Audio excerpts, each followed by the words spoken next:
Hey everybody, I hope you brought snacks. Get ready to ride this timeline. Having a little bit of technical difficulties. Um, I am working on getting those fixed really fast. The issue I'm having the biggest problem with is getting TikTok to authenticate me. So I want to apologize real quick. Although we will get there. So hold on with me for a second. I am going to go. I've got a huge spiel to get into today. And we are going to do that right now. So I got 4 segments today, roughly 40 minutes, maybe 45. Sorry, my hair's a little insanely greasy today. I apologize.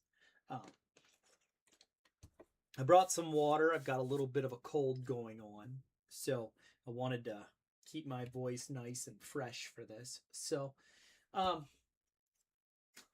segment 1 of today's discussion is YouTube just moved the goalpost.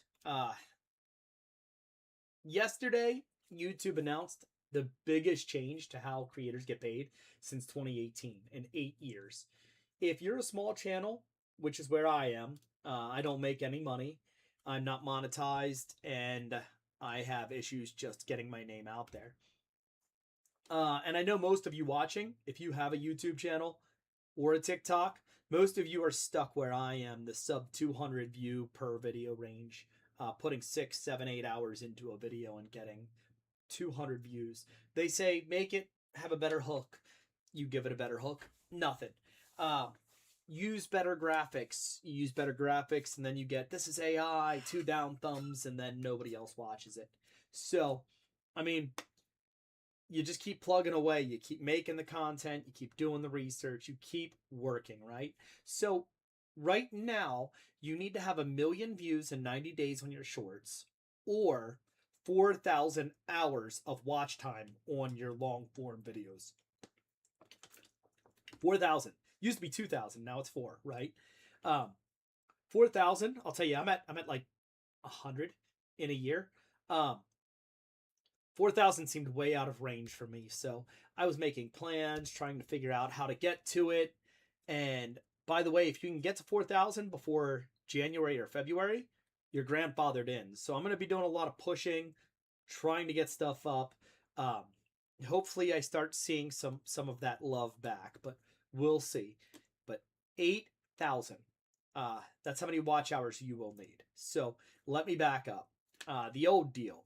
Here's how it's been for years. To get into the YouTube Partner Program, that's the thing that lets you earn money and get a cut of the YouTube Premium. The thing is they still, in your long form videos, they always put ads. You just don't get a cut of that, right? So you needed 2 things. 1,000 subscribers, which people subscribe to my channel. You guys know I have 2,600. That doesn't mean anything if those people are not consistently watching your videos. And then you either needed 4,000 valid public watch hours in the last 12 months or 10 million shorts views in the last 90 days. That was the door. 1,000 subs, 4,000 hours. Every small creator on this platform that started creating knows those numbers by heart, because that's the progress bar in our studio. It tells me every time I log in, every time I hit create, you are this far out of this far for what you need to do. And those numbers are daunting. I don't even have 1 million views. I've got like 36,000 views on all of my videos combined. And one of my own videos is 26,000. So that's taken that video into account. Watch hours, they don't count the hours for your shorts. They have to be in your long form videos. So what changed? August 10th, 2026, yesterday, YouTube's Vice President of Creator Product, his name is Amjad Hanif. He went on Creator Insider Channel with Renee Ritchie, and they announced that those thresholds are doubling starting February 1st, 2027. The 1,000 subscribers part stays the same. I wasn't worried if that doubled. I'm already 2,600. It's the 8,000 watch hours over a year 20 million short views in 90 days. Double. Both of them. Straight down the middle. No ifs, ands, or buts. Unless you're grandfathered in for the watch hours. The shorts views, though, I've heard is going to be a little crazy still. You have to get the 20 million and then maintain 10 million every 90 days or they kick you out of the program. That's what I'm hearing. I'm not sure how true that is. Take it with a grain of salt. So here's the second piece. It gets less attention, but it might matter even more. So as I keep saying, if you're already in the program, even if you got in years ago, you got to keep, this is what I was just telling you, you've got to keep your subscriber or your shorts views above that mark.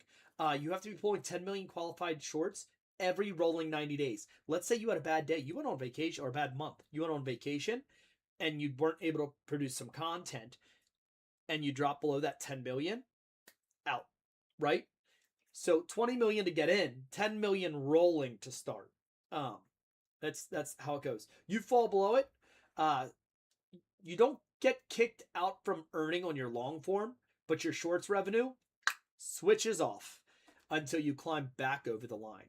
They build a turnstile, and it turns in both directions against us small creators. They have listened to small creators that have complained in the past and fixed it, but I'm not holding my breath this time. Here's the part nobody's saying out loud, guys.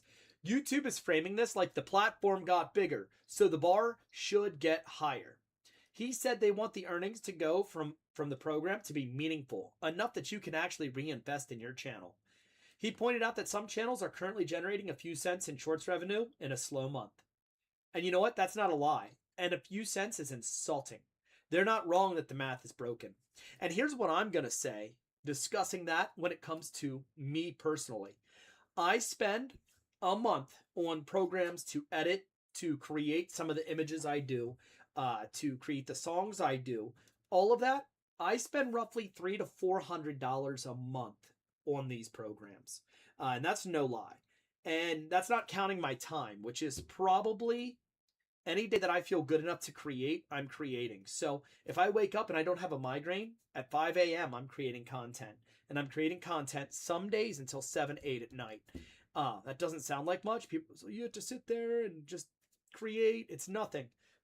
It is something. It's a lot of work. It's a lot of patience, writing scripts, researching, especially when your niche is something like history, which is based in fact, and you have a lot of work to do before you can even hit the record button, let alone start creating images. Another thing, so Suno, which I use to create some of my background music, they are now making it so you're only allowed to get 20 songs a month from their program. I create 2 reels a day sometimes and use a different song, like 2-minute reels about history. And I use 2 different songs to kind of just make it pop, make it fit. You can't do that anymore with them. Back to the YouTube situation. Here, the thing about doubling the entry requirement to fix it, it doesn't earn small creators more. It makes a few creators count as creators. So YouTube gets to pocket more of their money rather than spreading it out amongst the small creators. 10 million shorts views in 90 days. If you do the math on that out loud, I don't think people have. I get excited when my videos hit 1,000, 2,000. I'm like, wow, that was awesome. I get excited. I'm like, 2,000 people liked my video. This is incredible. That's 111,000 views a day, every single day. My best performing short, 26,000 over 3 days, right? And a lot of that was hate mail. A lot of that was the 10 and 11-year-old Roblox kids popping on and telling me that I'm untalented and I need to go to art school and this and that. And as they're creating Roblox shorts that are getting them 200,000 views. So, guys, that's just to say eligible if you hit the program, right? How do you get in? 20 million. 220,000 views a day, every day, for 90 days straight. My own shorts numbers, I've been posting consistently every single day since March of last year. Every day. I'm not even at 100,000 views.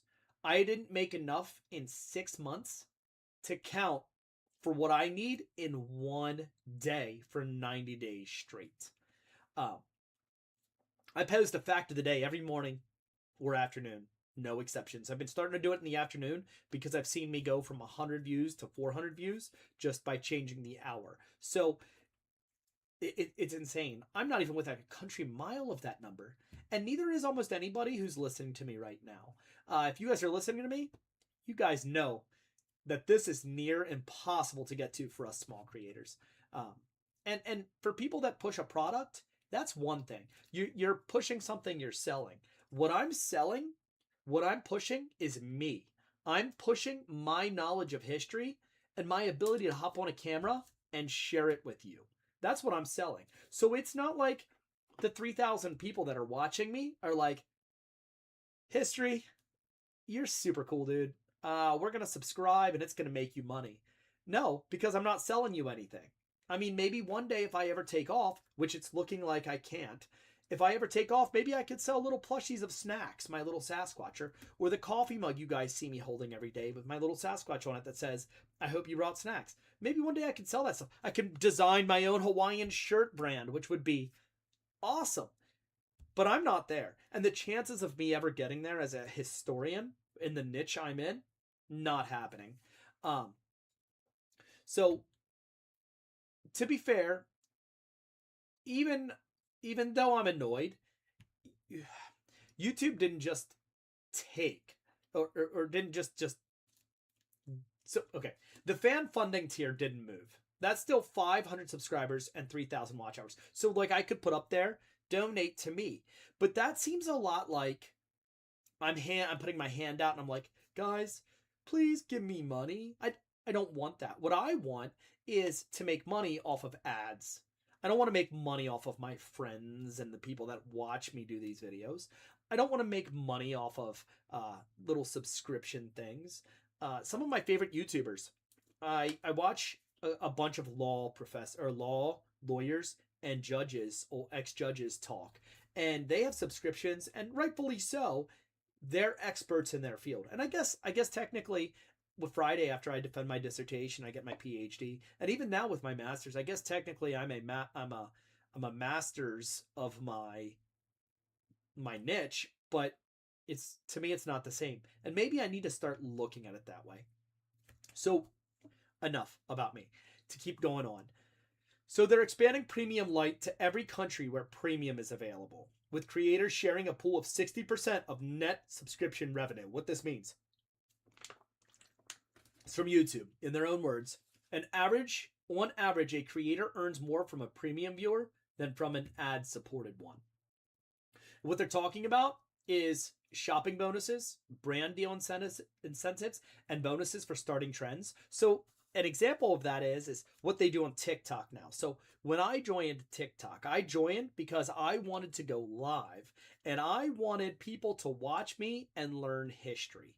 But now to get popular on TikTok, I have to push you guys cheaply made products. And that's a little unfair. Some of those products are pretty cool, and I've ordered some of them. Cheap sunglasses and boomsticks were on there on sale one time. I bought a bunch of those. I have a lady that I like to buy from. She's really cool. And I buy some of her products because she markets the better ones, and she researches them and whatnot. But most of them are not great. Like I've ordered stuff. I've ordered a selfie stick that was just garbage. You know what all this has in common, what YouTube's doing? Every single one of these, the alternatives require you to sell something or partner with somebody or randomly catch a trend. I need to sell you guys something. What I want to sell you is a love of history. I want to sell you the next thing I go into when I talk about Reagan. I want to sell you on why you should love history and laugh at the fact of what happened to Reagan over a silly mistake. And that presidents stick their feet in their mouth ever since the conception of the presidency, So none of them are, hey, you made a great video. People learned from it and watched it. And here's a few bucks. No, the one path that was purely about making something worth watching just got twice as hard to reach. So what this matters to you guys who are small creators and to myself is, this is the useful part. Complaining's easy, and I feel like I've spent most of this video already complaining, and that's not what I want to do. I don't want to complain. I just want to create awesome videos. And actually, I need to make a video for tomorrow yet, and a video for Thursday yet, because I'm supposed to go pick up my son in California. So I don't even know if I'm going to be able to get my videos for tomorrow and Thursday out. And this is what hurts. I'm thinking, like, do I care?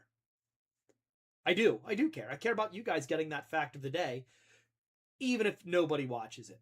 I care about that. So here's the useful part. Complaining's easy. I'd rather you leave here with something you can do about this, right? Step 1. If you're already in the partner program, you're grandfathered in, you don't have to hit the 8,000 hours. YouTube has been very clear about that.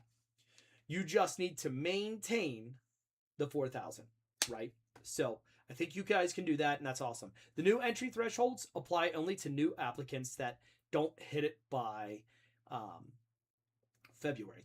So roughly 3 million creators are already on the inside, and they're staying on the inside. Good for you guys. I'm proud of you guys, and I am happy for you. I'm happy that you guys are on the inside. 2, and this is the trap, you still have to go to YouTube Studio and accept the updated monetization terms by January 31st, 2027. If you don't do that, they'll cut you out.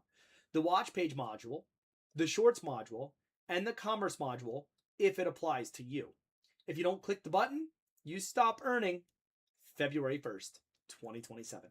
Not because you failed, but because you didn't read an email. If you're already on the inside, which I doubt any of these people that are on the inside are watching Small Creator Me. If you're already on the inside, do it now. Stop watching me and do it. But please come back. And come back for my other videos too. Go do it now. I'll wait for you to do it even. So, 3, this is a big one. If you're not in the program yet, guys, like me, like a lot of you, you have until February 1st to get in there. I've been pushing myself everywhere I can think to push myself, and I feel a little guilty about it. I'm not a big, like, hey, watch me type guy, but I have been the past 3 days. I lied, not 3 days. The past 24 hours since I heard about this announcement. So 4,000 hours, not 8, if you can get it before February 1st. That, I'm not ranting to you guys. I'm not saying these numbers over and over again. I'm trying to tell you it is a deadline. Please do it. You have roughly from today, I don't know when you're going to watch this, you have roughly 5.5 months to cross that line before it moves twice as far. Everything you do between now and then is worth double what it will be worth in February. So what I think this actually is, and you can tell me I'm wrong in the comments if you even want to comment. I love comments. I try to reply to them all. Even if they're mean, I try to get to everyone. YouTube is not a creator platform that also has TV on it anymore. It's a television company that has creators on it. More than 1 billion hours a day get watched on an actual TV screen. 200 billion short views a day on a TV screen, not just on phones. Think about how much they're getting on phones. When you're that size, 3 million little partners, that's an accounting problem. And the cheapest way to solve your accounting problem is raise the bar and let attrition do its work. Think of Office Space, the movie Office Space. Milton, it'll work. The problem will work itself out. Just stop paying him, right? Now he got pretty upset, and we know what he did when he didn't get a stapler back. That can't happen. You know, we're all pretty common sense people. They've said they expect to pay more creators in 2027 than 2026, and I believe them. I just think the money is going to go to a smaller amount of people, and they're going to pay that smaller amount. The people that are already getting rich off YouTube, they're going to pay them more. That's what I think. So what do? Same thing we always do, guys. We wake up at 5 a.m. tomorrow morning. We research our fact of the day. We create a video, and we put it out. That's what we're going to do. Make the thing. Own the audience somewhere. They can't take it away from you. They can't take away that positive comment I get from somebody I don't know. I like to get the good ones from the people I do know. That touches me, and I love you guys. But make the thing. Own the audience. Don't build your house on rented land. If you're not making money already, well, you're not making money already. Don't expect the money to come. That's what I mean, I'm upset because I would love to see this turn into something real, but it's not my primary life, right? So, uh that's the business, guys. Now, I hope you brought snacks. Get ready to ride this timeline. Let's do some history. History time. 20 minutes in.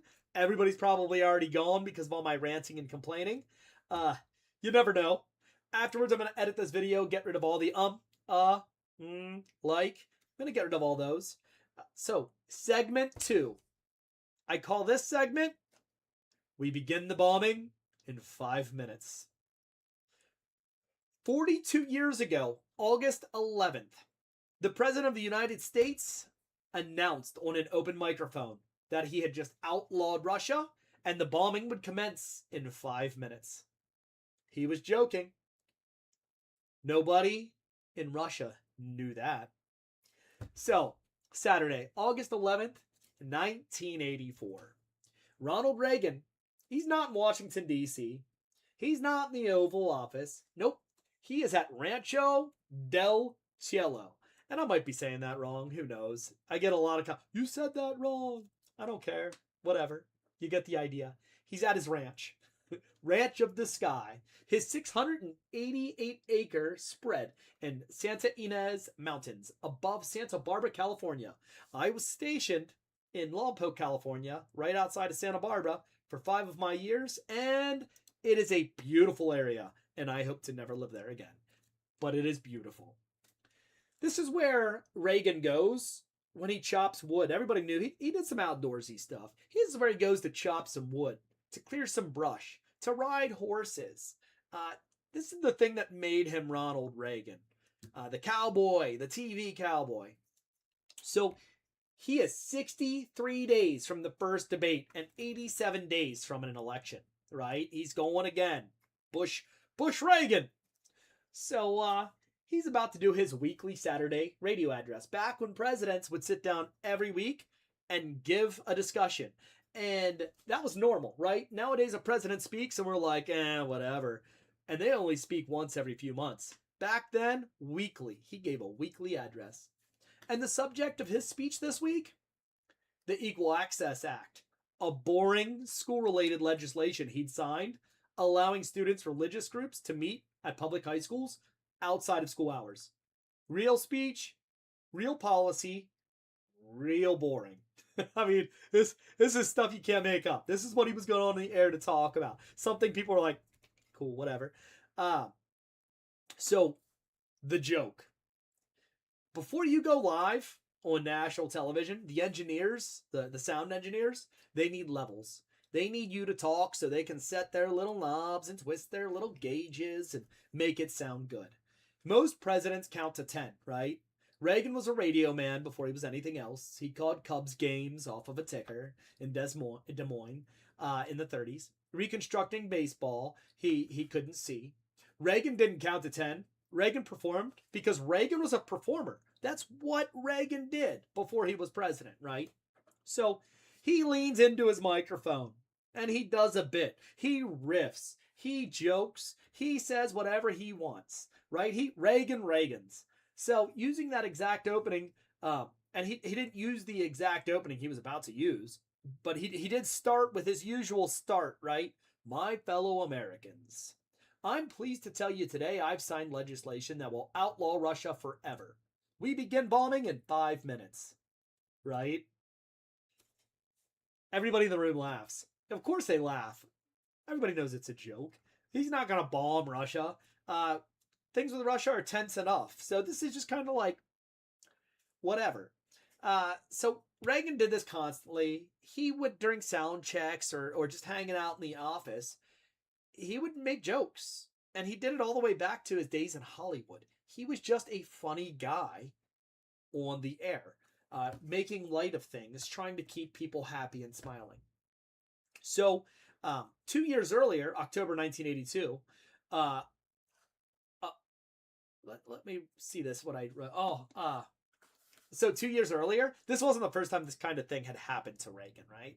2 years earlier, October 1982, he was about to announce he was canceling Poland's most favored nation trade status over a crackdown on solidarity. And he called the Polish military government a bunch of no good, lousy bums. When he said that, that wasn't supposed to be recorded.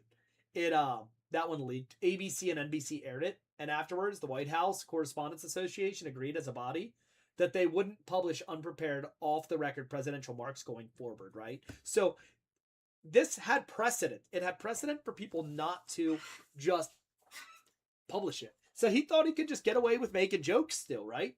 So August 11th, 1984, everybody in that room knew that rule, right? That they knew that rule. And everybody in the room kept it. So people ask, how did it get out? So this is where almost everybody who researches this gets it wrong. The joke was never broadcast. Not live, not on air, not one time, not ever. Here's what happened. In the minutes before the address, a live feed was running from Rancho del Cielo out to different radio stations across the country. And the rebroadcasters were already rolling on the tape so they could catch everything. Because you always roll early, you never want to clip the president, right? You don't want to start late. You want to be ready to go. So dozens of tape machines and dozens of stations recorded a joke that was never meant to leave that room at his ranch. CBS had it, CNN had it, both of them sat on it, per the agreement that they had all made. Here's the problem, guys. Just like what I'm doing right now, you can't unrecord something that's on so many reels in so many buildings, and rumors move fast. By August 13th, the quote was in print. Papers ran with it. The New York Times had it the same day. Larry Speaks, the press secretary, was asked about it and gave the most Larry Speaks answer possible.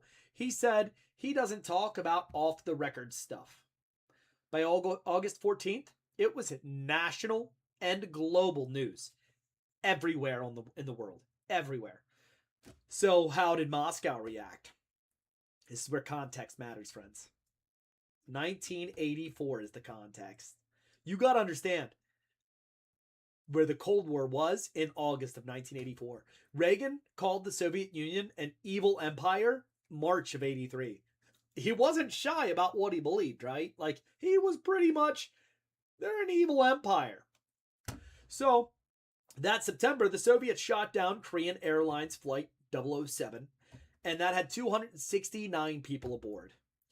That November, NATO ran Able Archer 83, an exercise that a meaningful number of people in Moscow appeared to have genuinely believed was cover for a first strike.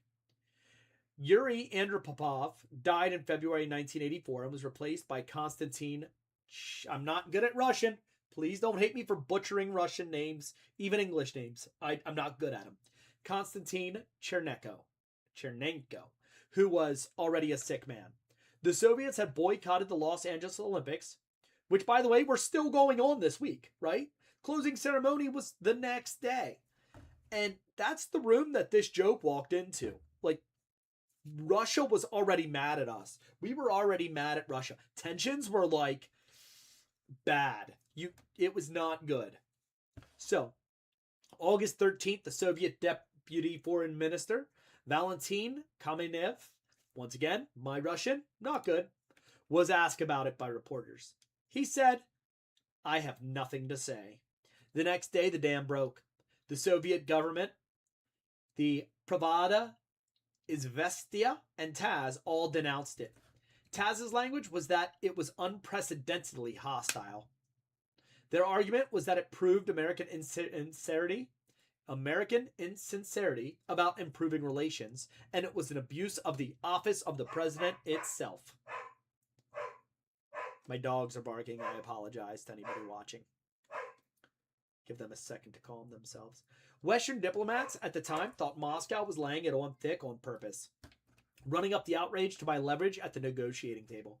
Years later, in 2003, so like 19 years later, the Russian journalist Mikhail Rostovsky wrote that Soviet propaganda squeezed the absolute maximum out of this one joke. So even the Russians eventually conceded it was partly theater. So the Russians beat this horse. They beat it until even the Russian people were like, come on, dude.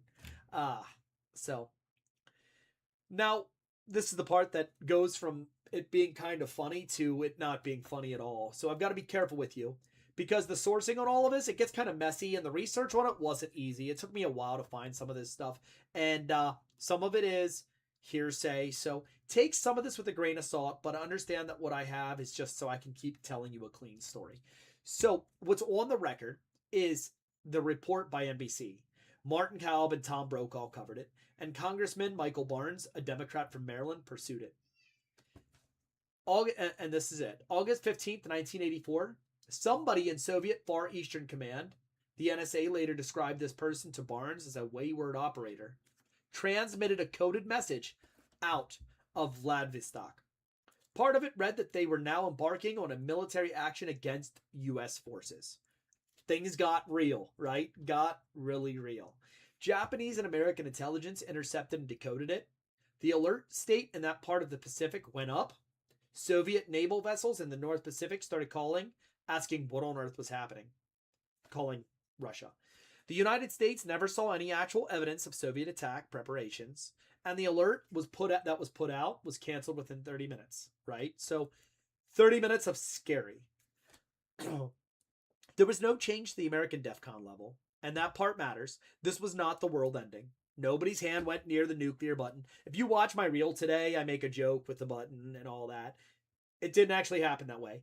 I put that video out. It should be releasing here in an hour, or maybe it already released. I never know. I hit schedule later and I let the chips fall. So the Tokyo paper, the Yamori Shimbun. Now, once again, I'm not Japanese and I can't speak Japanese, so I'm doing my best with the pronunciations here. It reported a version of this, October 1984, saying the Soviet Far East Army had gone on alert after word got out and stood down after 30 minutes. Barnes took that to the Defense Secretary, Caspar Weinberger, and confirmed it. So this is now the timelines in the different accounts don't line up perfectly, guys. The dates wobble depending on which source you read. And there's some real disagreement about whether the joke caused the message or the message was the one confused operator having a bad night amongst a month full of bad nights and just tried to pull the trigger early. And I'm not going to pretend there's more to this certainty than the record gives me, but because that's not what I do. I try to give you guys facts. So here's what's not in dispute. A president told a joke that he thought was to a dead microphone. Within 4 days, sailors in the North Pacific were on the radio asking their headquarters whether or not a war had started. The politics. Reagan's poll numbers took a hit. Not a fatal one, but a hit for sure. Walter Mondale, who at this point needed absolutely anything he could work with to try to unseat the president, he said, the president has to be very careful with his words, which is true. A president should be careful with their words. And which is also about the mildest possible way to attack a man who just joked about a nuclear bombing. Larry Speaks' line was that the president was obviously joking, and the audience knew he was joking. Also true. Here's the thing. The Reagan historian, Craig Shirley, argues the whole episode actually helped Reagan. He doesn't think he took a hit at all. Democrats came across as hypersensitive. Reagan came across as loose, unbothered, and in on his own joke, laughing at himself. 87 days later, Reagan won 49 states. I call that a landslide. The aftermath. The tape had a life of its own after that. Jerry Harrison of the Talking Heads got a copy and built a 1984 song out of it. 5 minutes, released under the name Bonzo Goes to Washington, with Bootsy Collins on it. Reagan's voice chopped and stuttered into a dance track. Africa Bambaataa and John Lydon used the audio too in The World's Destruction the same year. The most dangerous thing, as the president said in 1984, became a wreck. Something the president said that could have caused a war in 1984 became a record you could dance to.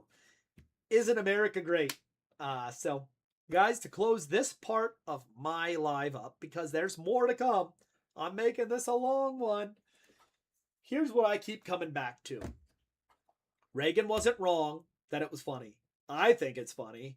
I was a nuclear dude for most of my life, and I find it hilarious. Uh, it's still funny, and that's why I'm still talking about it 42 years later, instead of talking about the Equal Access Act, which was the thing that he actually signed that day. The problem was never the joke. The problem was that his office held, or that his voice went to a range he did not intend, right? As we know, presidents and future presidents get caught saying all kinds of things off the air that come back to bite them in the butt. And that happens. Um, he was talking to 4 sound engineers. He was heard by Soviet Pacific Fleet. History is crazy, my friends. I hope you brought snacks. Get ready to ride this timeline. Please like, subscribe, and share. In the description, there's a link that will take you right to the red play button to my subscribe page. Please do it. Go through all of my long form videos. Put them in the background while you're working. Put them in the background when you're not working. Please help me with some watch hours. I will be eternally grateful. I'd also be grateful if you guys would comment.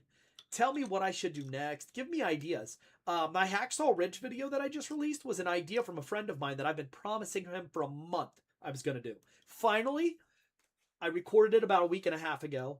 I researched it, recorded it, slowly started adding stuff to it. And then I found a program that made it really cool. And now I'm kind of beating that dead horse. So guys, I want to talk about where this channel is going. You guys will notice I did not release an avatar video of the day today, right? I keep looking over here because that's where my Streamlabs is. You guys are there. So I apologize if you think I'm not making good enough eye contact. I had to write down my rough bullet points here. I keep looking over here. I'm not dodgy or cagey. I'll fix it in post. I say from a live studio. No. Let me pull back the curtain for a minute. A bunch of you have asked, and actually, that's a lie. I don't know why I wrote that. None of you have asked because I don't think many people care. I think the honest version of what I'm doing is more important than a highlight reel. And so here's where I am. I post every day. Post a fact of the day every morning or afternoon without fail. That's not strategy. I'm testing. That's just standard. If I said I'd be here, I'm here. This is why I've got to record 2 tonight yet, even though I'm tired and don't want to and don't feel good. I feel dizzy, I feel nauseous. I don't want to sit here and do it, and I'm going to. And the quality for the next 2 days is going to be down, and I apologize for that. I don't like to be that guy, but it's going to get done. Here's what it gets me. My organic baseline sits somewhere around 150 views per video. That's a good day. A good or a great day gets me 300 to 500. And my best pure organic result was my first 8-bit video at 26,000, which was something I had never seen before. And it was mostly negative comments. A lot of work. That one right there took me probably 18 hours to make. And it's a 2-minute video. My Dillinger video took me 3 weeks to make. Probably 75 to 80 hours. And it has 160 views. I paid a promotion on it at 145 to see if I could just push it out there. Maybe it's a bad video.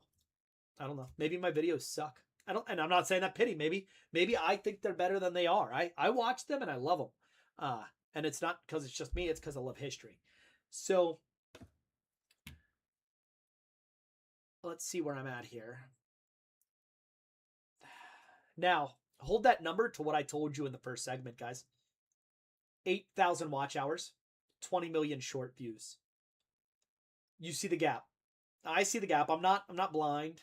I'm not pretending that I'm something I'm not. I'm not pretending that I'm the biggest streamer in the world. I'm looking right now and I have 0 viewers. Literally. Not a single person watching me right now. So I get it. I actually shared some great news. I shared a great history story. I went down to my library, so I'm not in my coffee nook. I'm engaging you guys. I'm being fun and outgoing. It's gotten me 0 views. I'm still going to finish. I'm going to finish my entire video. I don't care. And afterwards, I'm going to take this video and I'm going to turn it into little videos and put them out there for 100 people each to watch. So some things that work because vague advice is worthless. Opus clip cuts. That's those junk reels you guys see sometimes. Those ones that I've actually gotten a few feedbacks from this. The ones that say, I don't like this because it looks weird and it ends short. Or I don't like this because it puts subtitles where there shouldn't be subtitles, or it adds an AI voice. Cool. Those are the ones that get the most views. They're garbage and they get the most views. That's my single best performing distribution right now. And it's always YouTube Shorts carrying it. Not TikTok, not Facebook, YouTube Shorts. I paid promotion twice now in my life for YouTube. Once was on one of my first videos, and the second was on my John Dillinger one that I spent 3 weeks on because I wanted to get watched. At this point, I just want people to see it.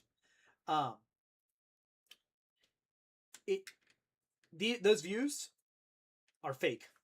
I want real views, but sometimes you need to do something to just. I needed peace of mind that somebody was watching. Bought views are not an audience. It did tell me the creativeness of things work sometimes, and the bottleneck's not the video. Sometimes it is the distribution. I think I'm not getting out there. I think I'm not being shared enough, watched enough, understood enough. I don't know. I tell good history, and I tell it with fun little clips added in that I work on and make going great. So that's where that is. Going on camera. You know, I started running my fact of the day as a half face down, bearded dude with a 10-second fact. I then moved to just an avatar version of me with a fact not moving. Then I went to my avatar talking, about 10 to 15 seconds, 30 seconds at the most, done. Then I started telling my facts of the day to a 1 to 2 minute fact of the day with my avatar reading. All I got was hate. And it's me recording the voice. It's me doing the research. It's me creating the avatar and doing the best that I can with it. And it was the best way that I could keep people entertained. I posted so then I started doing a me on the camera version, 16:9, posted 6 hours apart. And the human version sometimes outperforms the avatar version, and sometimes the avatar version does. I've kind of stopped doing the avatar version, and maybe I'll bring it back. But it stings a little when you put that much work into something and the whole pipeline is people hate AI, but the data is the data. So my push. Right now my plan is volume of placement and volume of content. I'm gonna be pushing a lot of content. I'm gonna be pushing it everywhere. I'm gonna put my subscribe link everywhere. I'm going to be pushing my videos everywhere. Every platform that'll have it, even if I get throttled. Facebook history groups, Reddit, LinkedIn. LinkedIn's been more receptive than X, actually. Threads, Snapchat, and I'm going to be straight with you. I'm trying to accumulate the hours. I need 4,000 hours. Watch hours are currency right now, and I have a deadline of February 1st. That's partly what this live is about, trying to get some people to watch for a longer period of time. I'm going to be streaming Tuesday and Friday nights World of Warcraft, even though it has nothing to do with history, to try to get, a few guild members have said that they're going to watch it straight through for me. That will build me some watch hours right there. That is my plan to get to this 8K hours. So there's some real tension in this, guys. The thing most creator advice skips is there's a version of push it everywhere that turns into spam, and spam poisons the well. If I dump the same link in 40 groups, I'm not building anything. I'm just annoying 40 groups of people. I just don't know what else to do, and I'm going to do my best. So the rule I'm trying to hold on to is show up in a room before you post it.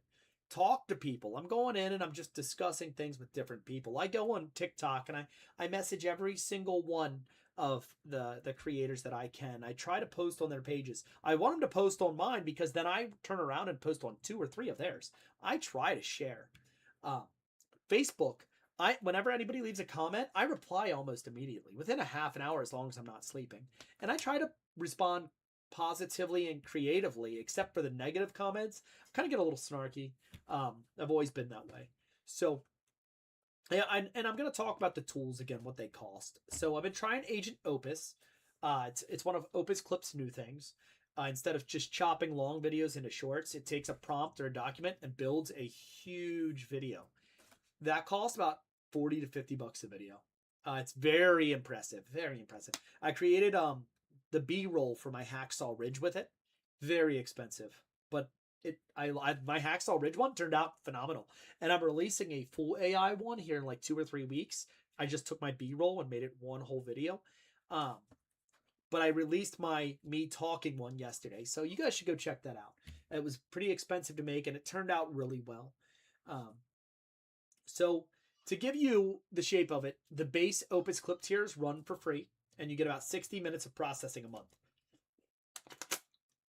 $15 for the starter tier, and that's about $29 for Pro, with credits working out to about 1 credit per minute of source, not per clip you get out.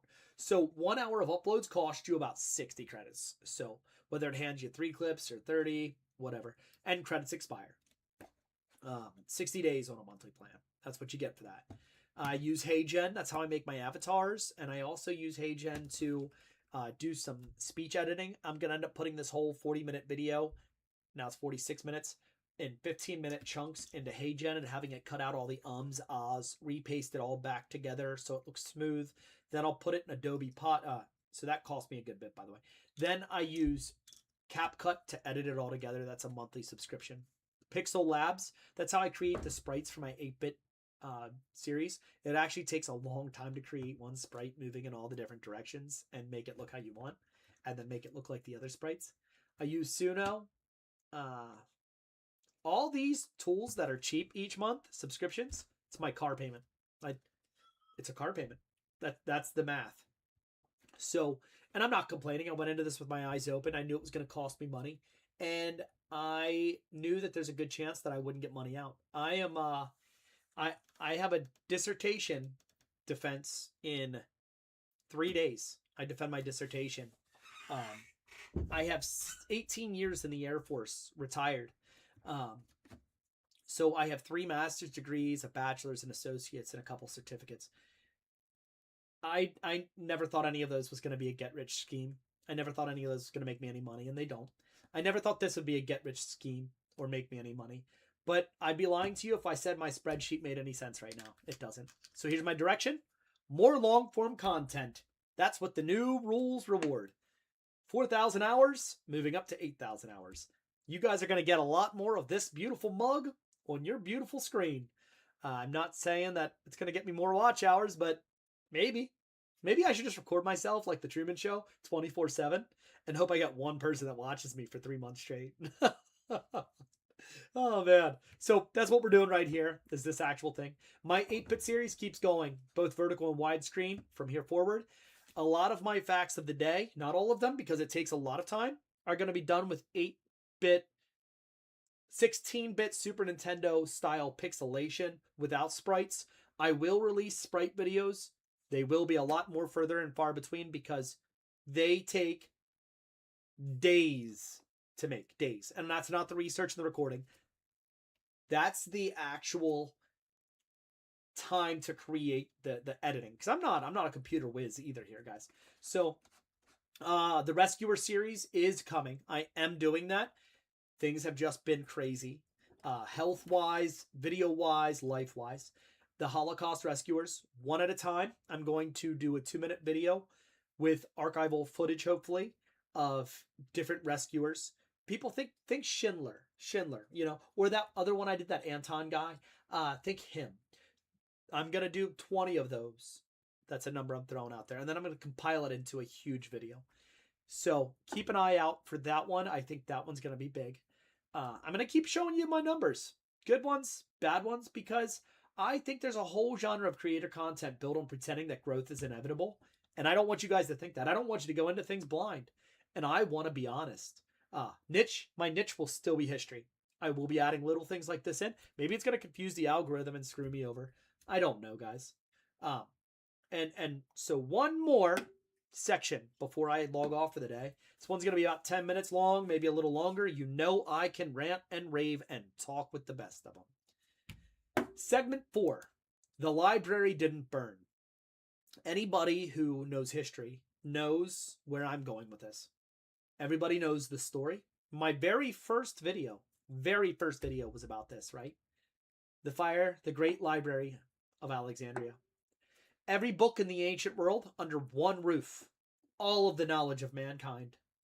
And one night, it burns. And I'm not saying this one night at burning was all of the history. Alexandria had been on the decline for a long time, many attacks, many different issues.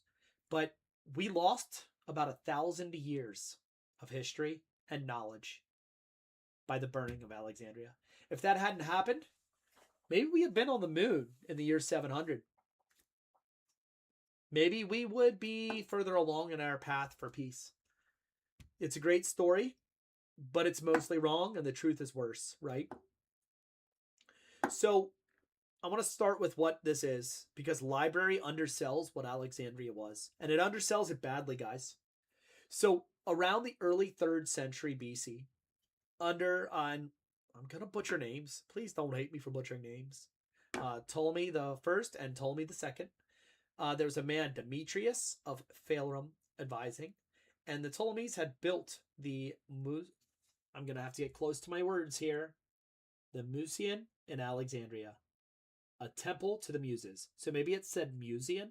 Maybe that's how you say it. They built the Museum in Alexandria, a temple to the muses. And attached to that temple, guys, attached to it was the library. It wasn't a reading room. It was literally a research institution. Think of the great libraries in DC where you can go, the National Archives. Think that, only greater. The state paid scholars a stipend to live there and just work. Room, board, and think. They would copy things, right? Copy them, read, research, doing everything that thinkers would do. And what comes next is absurd. You have the guy who created geometry as a system, the guy who calculated the circumference of the earth using a stick and a shadow, and got close enough that it's embarrassing that the next 15 centuries, people weren't able to come up with math quite as close. You had people running textual criticisms of Homer, of the great thinkers, of people that had come and gone but had written stuff down. You had building diagrams. You had a 120 scroll catalog collection of the Pinakes. Once again, please don't hate me for my pronunciation of some things. Which makes him something like the first librarian in the modern sense. So the acquisition policy was outright policy. Ships docking in Alexandria were searched. Any scroll found on these ships was seized and copied. The people kept the Alexandrians kept the original, and you got back a copy. It got so big they had to build an annex, a daughter library, at the. I should have written down phonetically how to say some of this stuff, because I wrote down everything today quickly, and there's so many misspellings, and the words I can barely say anyway, along with my misspellings as I was typing quickly. The Serapeum, the Temple of Seraphis on higher ground. So there were 4 fires. So who burned it? There are 4 defendants in this case, guys, and all 4 are real events. And none of these are the answer themselves. Defendant 1, Julius Caesar himself, 48 BC. Caesar's in Alexandria, tangled up in the civil war between Cleopatra and her brother. He's besieged in the royal quarter. To break an assault on the harbor, he sets fire to the ships. The fire jumps from the docks to the city, burns part of the royal quarter, probably and including the museum. So here's the problem with blaming Caesar. Decades later, the geographer Strabo comes out to Alexandria and works there. He describes the museum as a going concern. You cannot do research there in a building that burned down nearly 30 years ago. So he was there. Ammianus Marcellinus, writing in the 4th century, says 700,000 books burned in Caesar's war. He also confidently describes that the buildings were still standing and magnificent. So he's conflating 2 different libraries while he does it. But that's the quality of evidence we're working with. You guys got to remember, primary sources from this time are super hard to come by, especially when you got people like me who can't even say the names right. So defendant 2, Aurelian, around 272 AD. The Emperor Aurelian besieges Alexandria, putting down Zenobia's revolt, and the fighting and devastates the Brachioum. Guys, I'm butchering these words. I apologize. The royal district where the Mucians stood, and a lot of serious historians think this is where the original institution actually ends. Not with a villain, but artillery. Bombing it out. So defendant 3, 391, the Serapeum, Theodosius, and the First Order's pagans' temples across the empire closed or converted. In Alexandria, the patriarch Theophilus takes that as mandate. Street violence begins between pagans and Christians, and the Serapeum comes down. A church goes up in its site. Guys, I wrote all this stuff so fast today. I probably should have taken more time because I'm not an Alexandrian scholar by any means, but it's something I've started getting a lot of interest in, and it really does interest me. So I'm going to have to do a lot more research and come back to you guys with an actual video on this stuff rather than me butchering through it. Defendant 4, 642 AD, the Arab conquest. Amir ibn al-As takes Alexandria, and the story goes that Caliph Umar ordered the books burned with the line, if they agree with the Quran, they're redundant. If they disagree, they're heresy. Burn them. Supposedly, they heated the city's bathhouses for 6 months with the books. Ouch. This story appears in one source, Gregory Bar Heberius, a Christian writer, writing in the 13th century. Once again, guys, that's 600 years after the event. The primary sources for some of this stuff don't exist. You cannot count something that happened 600, you cannot write about something that happened 600 years ago and it be a primary source. But it's the closest source we have, right? There's no contemporary account of the conquest that mentions this at all. And historians do consider it a later invention, quite possibly propaganda. By 642, there was, in all likelihood, nothing left in Alexandria to burn. Like I said, like I had started to say earlier, before I went through all of this and butchered every name that you could possibly think, Alexandria was failing for a long time. Alexandria was not doing well. It was sick. The scholars that were there doing amazing work became fewer and fewer, and the city became dirtier and dirtier and more corrupt, and things just didn't happen. So what actually killed it? Money and time, and nobody caring enough.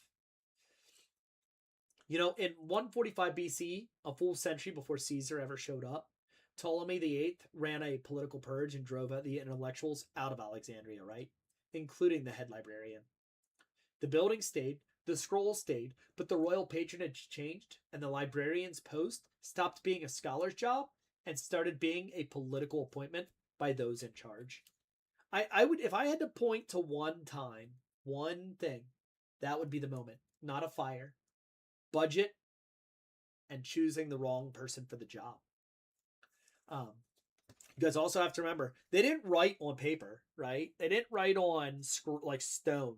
They wrote on papyrus. I'm sure I'm butchering how to say that, but I do know exactly what it is. It's a thin parchment that it doesn't have a very long shelf life, and it doesn't last very well in humid areas, especially a humid coastal city. It has a working life measured in decades, maybe a couple hundred years if you're not touching it and unrolling it and playing with it, right? Like keeping it safe. A whole library of that stuff only survives if people are continuously copying stuff over and over again. Playing the telephone game, right? The instant you stop paying copyist, the collection starts to die on the shelf. And this collection was massive, guys. It was huge, right? So unless you had a whole army of people making copies constantly all the time, it was going to rot anyway. And it probably did rot. So, you know, you didn't even need any fire. You didn't need any smoke. You didn't need people bombarding this city. What you needed was just not to spend the money on the people to keep copying the code, the scrolls. So, Alexandria did not die in one night in a fire. It died over 400 years of neglect and installments, and nobody noticed until it was gone. All of the knowledge, gone. That's the lesson. And it's a much less comfortable one than because somebody started a fire and we can figure out who. Now, why this matters to us as historians and why this matters to you as normal people or you as historians. This is why I care so much. And this is why I like to get on here and I like to tell stories every day. It is why I do it, even if I never get monetized. Even if I don't make my 4,000 or 8,000 hours, this is why I do it. And this wraps up the reason I told this story today, rushing instead of getting my names correct and all of that, is because I wanted to wrap this story. I wanted to wrap it right back into what I was talking about today. Here's why I care. For most of human history, access to the record was a function of geography, money, and status. If the documents were in Alexandria and you weren't, or if you didn't have the right status, you didn't get them. Full stop. You weren't allowed to look at the history of mankind unless you had a reason or the ability. And that didn't end in antiquity, friends. No, it didn't. When I was doing a lot of my dissertation work, constitutional war powers, which means a lot of time looking up archival information and operating the assumptions that I was going to have to get on a plane, go find papers in a box, in a building, in a city, open Tuesday through Thursday, with special permissions from my school or classes I had to take. I thought I was going to be spending my whole life doing this. If you couldn't get there, you couldn't use them. That's not the world we live in anymore, guys. That is not what I want. I don't want to bogart information. I don't want to hold on to history and the truth. These rules, they exclude almost everybody. They exclude people with jobs. They exclude people with kids. They exclude people who aren't being funded by an institution to go do this stuff. And those institutions have plans. They have biases. They have a reason they want certain people to go and look at the history and come up with plans and ideas. What they don't want is all of us being able to read history, formulating critical thought, and learning ourselves. So this has genuinely, structurally changed in our lifetime, changed in the past 10 years, changed in the past 6 years. Chronicling America, the Library of Congress and the National Endowment for the Humanities, running the National Digital Newspaper Program, is a great example of this. It launched in March of 2007 with about 226,000 pages from 6 states and DC. As of this year, it's approaching 24 million pages, guys. Every state, Puerto Rico, the Virgin Islands, DC newspapers, running from the 1700s to 1963. Free, searchable, on your phone, on your computer, to everyone. At 2 a.m, in your kitchen, in your underwear. You can look this up anywhere. You can learn history. The Internet Archive, HathiTrust, the National Archives Catalog, the presidential libraries. That's how I pulled actual White House photographs about Reagan for the piece I'm doing today. I'm releasing my digital one first, and then I'm going to go upstairs and see if my real life one actually got done. It's in the process of converting into a video right now. I pulled from Reagan's literal library collection. Like, I went on the website and I pulled 30 photographs of Reagan during this time that I talked about today. 2002, they opened the Biblioteca Alexandrina in Alexandria itself, a new library on roughly the old ground, which is either a beautiful gesture or an expensive one, depending on your mood. And then there's AI, and everybody hates AI. Everybody wants to cry about AI. AI tools I use every single day. And I want to say the honest thing, it's not a hype. AI is here to stay. AI didn't create this knowledge. AI didn't create these newspaper pages. AI didn't create these books that were scanned by a person. AI wasn't, the knowledge of these past 300-400 years wasn't created by AI that just started in the past 10. AI just tells us exactly where to go to find these books. They are archivist. And it may not be glamorous to say that you have to use AI tools to do this, but AI changed the search layer. The barrier stopped being access in 2010 and it started becoming volume. 24 million pages is not a gift. And if you can't find 4 that matter and all of that, what you can do is you can use one tool at your kitchen table to help you sort through the 24 million pages and find the things you need. That kind of cross-referencing used to take a research assistant a month and a half, 2 months to do. A team of research assistants. That's real. That's not nothing. That is the biggest single democratization of historical research since the printing press. That is the largest way that we've gotten information out since the Gutenberg Bible. You know, sometimes AI tools do mess up and they lie to you with confidence. They'll invent a citation that doesn't exist, that looks perfect. They'll hand you a date that's off by a year and they won't blink. They'll think they're right. And I've been burned by that. I'll tell you with total confidence, I've recorded scenes that have the wrong date, and then 10 minutes into it, after I'm doing deeper research, I find out I messed up and I already spent a half an hour creating something and I've got to go back and fix it. So when you use AI, one rule in this discipline to use, AI is allowed to tell me where to look. It's never allowed to tell me what I found. Primary source first. Read it and look at it. AI can tell you where to find it, bring it up, and read it. It can't create that source. Secondary source, read it, find it. AI can tell you what book it's in and what chapter.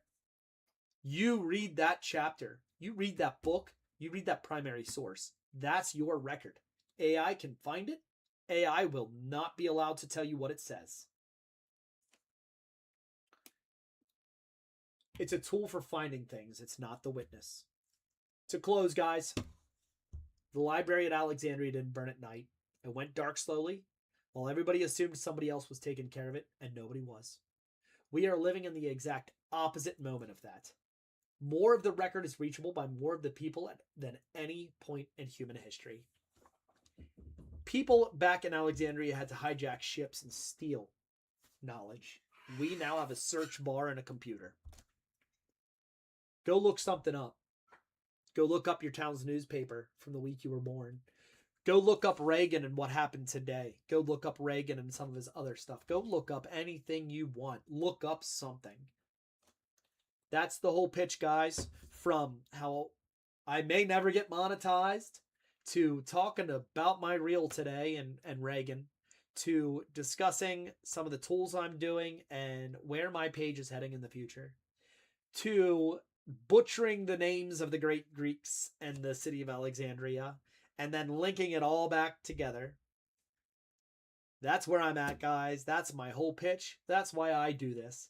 History is crazy. I hope you brought snacks. Get ready to ride this timeline. Like, share, subscribe, and please give me some watch hours. I will see you guys tomorrow. It won't be me, but it'll look like me. I love you guys, and thank you to anyone who stuck around. Thank you to anyone who watched. Sorry I didn't get to any comments. I am streaming to 4 or 5 different places at once, and I cannot see where you comment from. Looks like I didn't get any. That is okay. Love you all.